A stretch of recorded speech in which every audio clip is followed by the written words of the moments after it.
توی این آموزش قراره که رسم الگوی اساس شلوار و شلوارک برای کودکان رو یاد بگیریم. من یگانه هستم و اینجا مدرسه خیاطی و ازت میخوام که تا آخر این آموزش همراه هم باشی.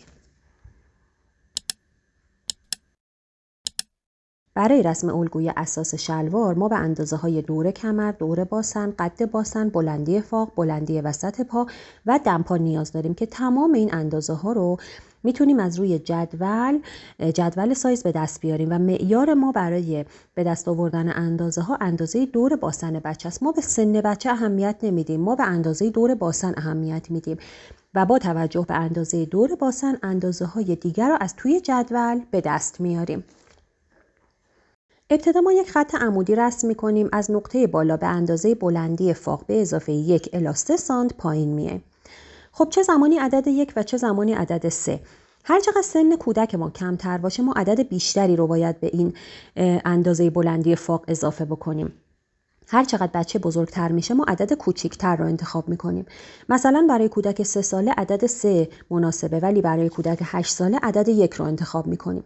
میتونیم بگیم که برای زیر 3 سال از عدد 3 از 5 تا 9 عدد 2 و از 9 تا 12 میتونیم عدد 1 رو انتخاب بکنیم و عدد 1 عدد مناسبیه.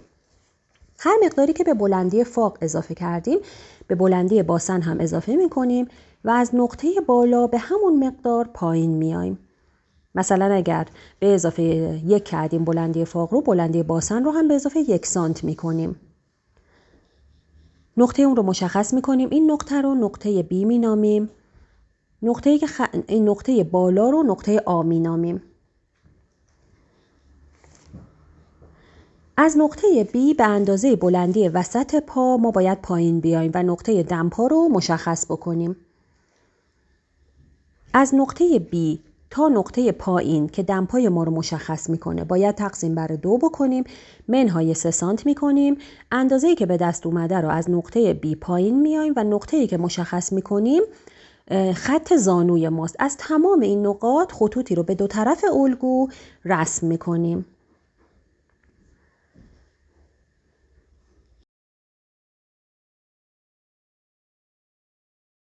این خط کمر منه، این خط باسن، این خط فاق، خط زانو و خط دمپای شلوار رو همه رو مشخص میکنیم. در مرحله بعد از نقطه B که روی خط فاق اونو مشخص کردیم به اندازه 1/12 دور باسن به اضافه 1 سانت به سمت چپ الگو خارج میشیم و از نقطه مشخص شده خطی رو به سمت بالا امتداد میدیم تا به خط کمر برسیم.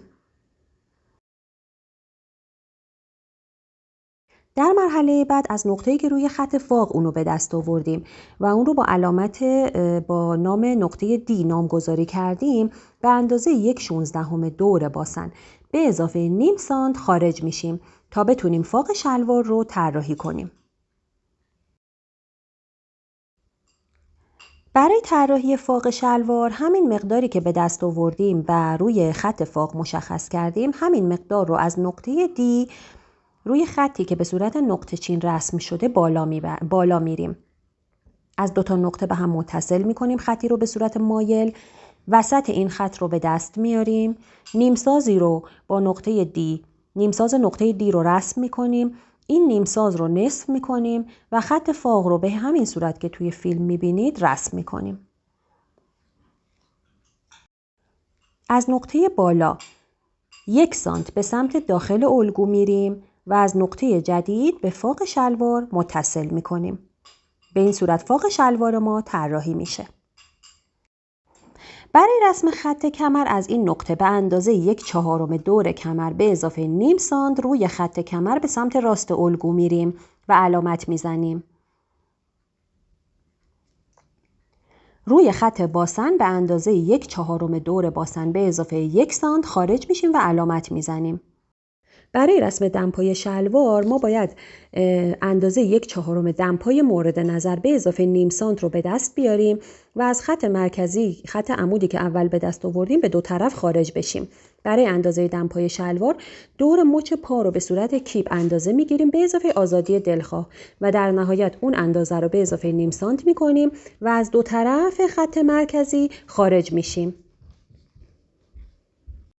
روی خط زانو ما اندازه 1/4 دمپا رو به اضافه 1 سانت میکنیم و از دو سمت خارج میشیم و علامت میزنیم و در نهایت نقاط مشخص شده رو به هم متصل میکنیم.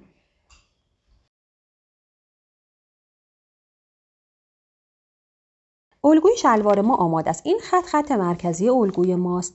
ما ابتدا تمام خطوط شلوار رو رسم میکنیم، بعد باید به تمام اونها فرم منحنی بدیم، چون فرم بدن ما فرم منحنی داره و الگوی ما نباید نقطه تیز داشته باشه.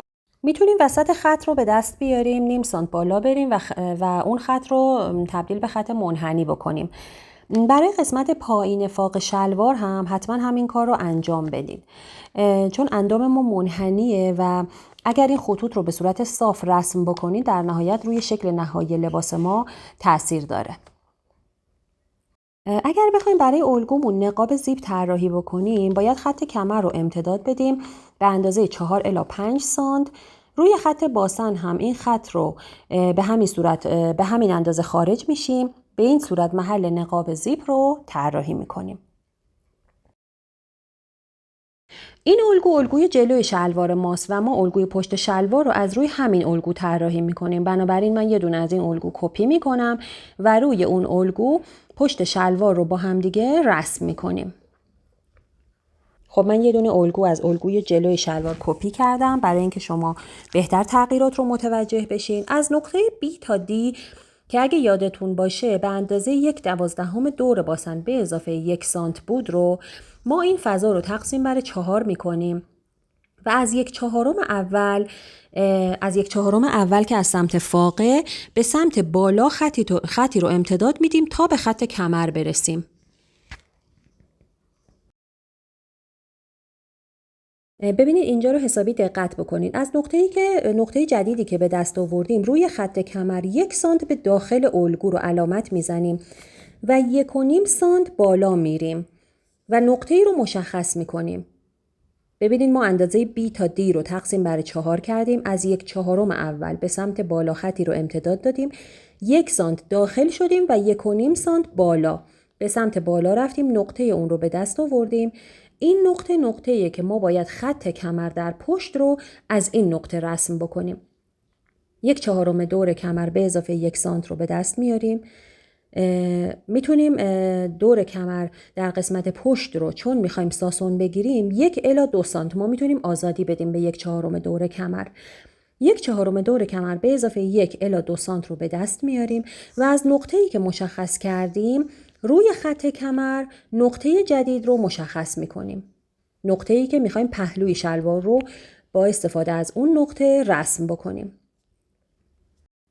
این 1 الی 2 سانتی که به اندازه کمر اضافه میکنیم همون مقداریه که در نهایت توسط ساسون از الگوی ما کم میشه. در مرحله بعد ما 1/4 دور باسن به اضافه 1 الی 2 سانت رو به دست میاریم و روی خط باسن از این نقطه خارج میشیم و نقطه دیگه ای رو به دست میاریم برای رسم پهلوی شلوار. برای طراحی فاق در الگوی پشت ما باید فضایی رو مقداری رو به فاق شلوار اضافه بکنیم. ما همون مقداری که برای فاق شلوار رو در جلو به دست آوردیم یعنی 1/16 به اضافه نیم سانت رو تقسیم بر 2 میکنیم و از خط فاق به سمت چپ خارج میشیم و به فاق شلوار این فضا رو اضافه میکنیم. فاق شلوار ما در پشت همیشه از فاق شلوار در جلو بزرگتره. همین مقدار رو که به دست آوردیم برای فاق شلوار از نقطه دی تا نقطه جدید رو همین مقدار رو روی خطی که نقطه چین کردیم به دست میاریم، علامت میزنیم و تمام اون مراحلی که برای طراحی فاق جلوی شلوار طی کردیم رو تمام این مراحل رو برای طراحی فاق شلوار در الگوی پشت هم تکرار میکنیم و انجام میدیم. به این صورت خطی رو رسم میکنیم، وسطش رو به دست میاریم، از نقطه دی نیم سازی رو رسم میکنیم و به این صورت فاق شلوار رو طراحی میکنیم. فاق شلوار مهمه و توی طراحیش حتما دقت رو داشته باشید. از فاق هم به نقطه‌ای که برای رسم کمر اونو به دست آوردیم متصل میکنیم. روی خط زانو و روی خط دمپا از هر سمت 1 سانت به طرفین خارج میشیم و تمام این نقاط رو به هم متصل میکنیم و خطوط پیرامون الگوی پشت ما رسم میشه.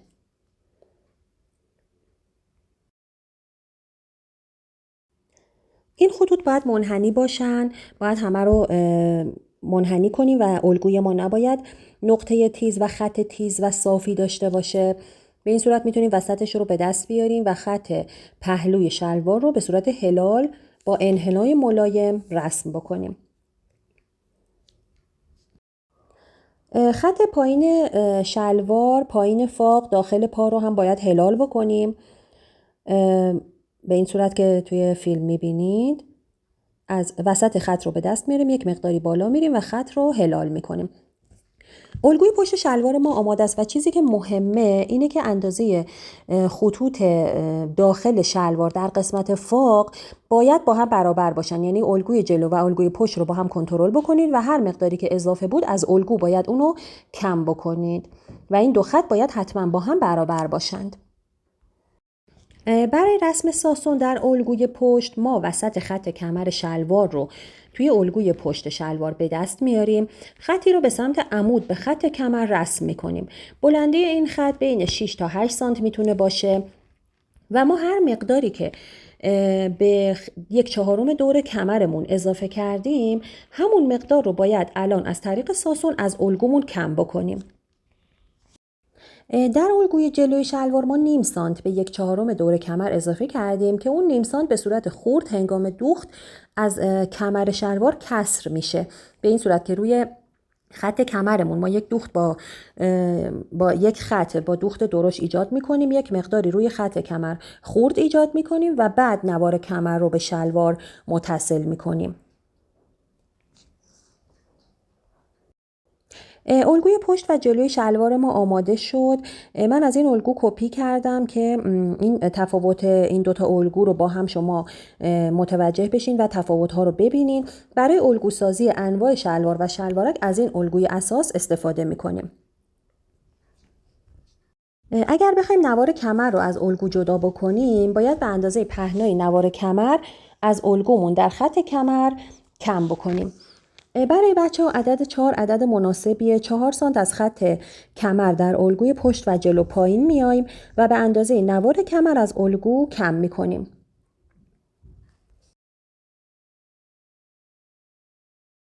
این فضایی که از الگوی ما کسر میشه، من توی ویدئوی تکنیک های دوخت انواع روش های متصل کردن نوار کمر به شلوار رو بهتون آموزش میدم. برای نوار کمر ما به یه مستطیل احتیاج داریم به اندازه 2 برابر پهنای نوار کمر به اضافه زاپاس دوخت که بهش لای میچسبونیم و به شلوار متصل میشه. برای متصل کردن نوار کمر به کمر شلوار روش‌های مختلفی وجود داره که من توی ویدئوی تکنیک‌های دوخت بهتون حتما آموزش میدم.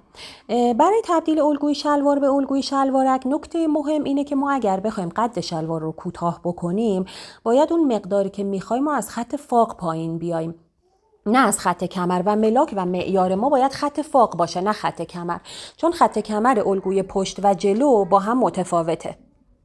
هر مقداری که ما میخوایم الگوی شلوار رو کوتاه بکنیم همون اندازه رو از خط فاق پایین میایم علامت میزنیم و به این صورت برشی رو یعنی قد شلوارمون رو کوتاه میکنیم. در الگوی شلوارک ما باید یک فضایی رو به الگوی پشت شلوارک اضافه کنیم و در واقع فاق الگوی پشت شلوارک رو بلند بکنیم.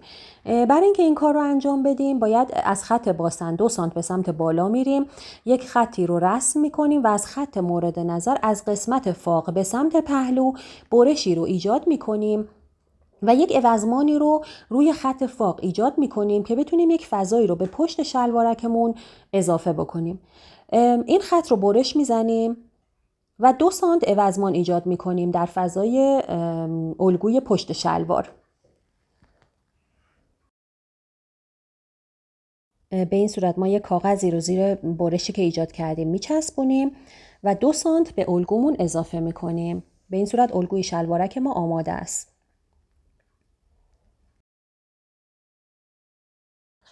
یادتون نره که خط پهلوی شلوار رو حتما منحنی کنین و اون تیزی رو از بین ببرید. هیچ جای الگوی ما نباید تیزی داشته باشه. خط فاق جدید رو هم رسم می‌کنیم. به این صورت الگوی اساس شلوارک ما آماده است. خدا نگهدار.